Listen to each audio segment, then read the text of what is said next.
On this Friday morning, now 2 months after the death of Charles Faggart as a result of injuries he sustained while in the Duval County Jail, family and friends are still short on answers and demanding more information come from the state attorney's office and others about the circumstances that led to his death. They plan to gather outside of the Duval County Jail again today.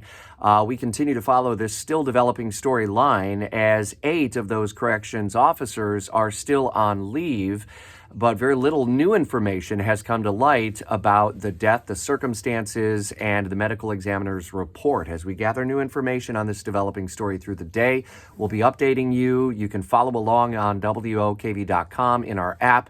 And of course, updates on 104.5 FM and streaming on all devices.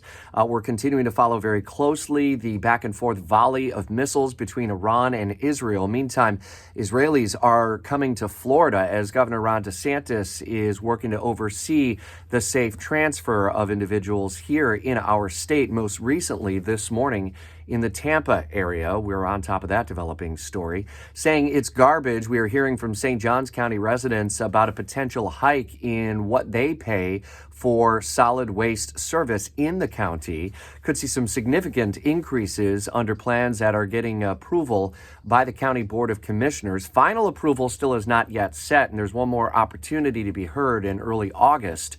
We're updating some of the arguments both for and against that assessment increase that may be coming very soon. We're headed into the weekend on a pretty hot and sticky note.